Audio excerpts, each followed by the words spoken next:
Some ideas from Mr. Mitsotakis to President Özal, and I wondered if you could give us some sense of whether you, President Özal, heard anything different that would seem to be more favorable, just how that discussion went. We haven't really had much of substance, just goodwill.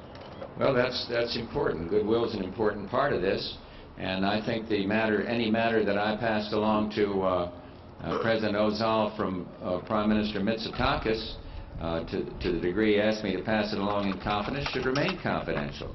But the major part of our discussion related to the problems of security and the geography of the question, and how to get these talks started that were proposed in this instance by Turkey. So that was about it, but I'd certainly defer to President Özal on this. Yet let me answer. I think the Cyprus question is not an easy question to be solved. It is a difficult problem, because if it was not a difficult problem, it should not stay 27, 28 years. But I have a feeling time has changed, and there has been some progress. Even in the United Nations, there was a new Security Council decision, 649, which have given some additional element for settlement of this dispute. And I think there are reasonable people around it, and if everybody becomes with a good intention, why this problem cannot be solved? That is my belief, and that is the reason I proposed to have a quadripartite meeting among the Greece, Turkey, and Turkish and Greek communities in the island. Mr. President, could I ask your indulgence, because I recognize two American journalists at the same time? Could we take one more from each? Yeah. Only because Helen was on her feet, and we'll go first to the Turkish, and then if that's, I'd hate to prolong this when we're having so much fun, but I need to get back on schedule. We have a Turkish one for you. Okay. Mr. President, with the Gulf crisis, you have started using the term the New World Order. Yes. And you also repeated at the airport today. What do you mean by this, and how does it affect Turkey and the region? It affects it by peaceful negotiation. It affects it because in the defeat of Iraq's aggression, we set a new moral tone. Aggression is not going to stand. And so now we want to build on that. We set it by using the United Nations in an unprecedented way. I say we, not the United States. Turkey and every other country coming together under international law, acting under the rubric of the United Nations Security Council resolutions. So it's that, and it is peaceful negotiation, and it is also coupled, a new world order, with this inexorable move to democracy and freedom that's taking place. A lot of countries haven't had the benefits of democracy like the United States and Turkey.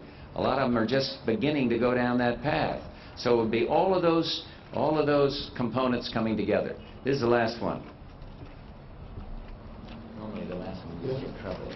Mr. President, President Bush, what do you think are the possibilities that there will be a Middle East peace conference? You say you're getting very positive reports from Damascus and Cairo, but there seem to be signals otherwise from Israel. What do you think is going to happen? Do you have any fallback position or options? Well, we're not trying to fall back at this juncture because Jim Baker has encountered positive responses in Syria. I've seen his report. I talked to him yesterday, as a matter of fact. Seen his reports from Egypt, which I would interpret as positive. He's on to Saudi Arabia now, and I believe in my heart of hearts that when this is explained on his last stop, when this is explained in Israel, that all countries will see that it is in their interest to come forward and talk peace. And that's what this is all about. And so I'm not, we don't have any fallback position.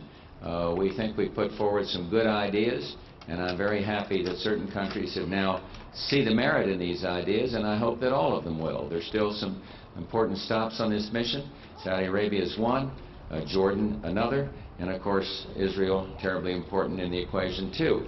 I've heard mixed statements in the press from different countries, but that's not the way these things happen. You don't get deterred when one minister or another responds in any country.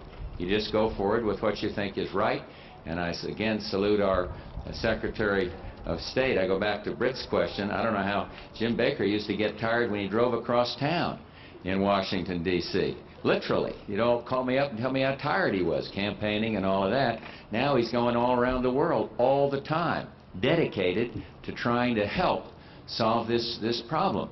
And so I see no reason to have any fallback position. What I see is to be as supportive as we can, not only of what Baker is trying to do, but to get my involvement to get these other countries along the way to be supportive. And we're going to do just exactly that. I think the world is crying out for a peaceful solution in the Middle East. And as long as I've known Turgut Özal, he's told me you must help solve this problem. And that's exactly what we're trying to do. And so every time you hear some negative comment or comment of reserve, you can't get discouraged. You go forward on a question of principle, and that's what the United States is doing, and I'm very proud of our Secretary of State. Thank you all very much. Thank you very much, Conference. So,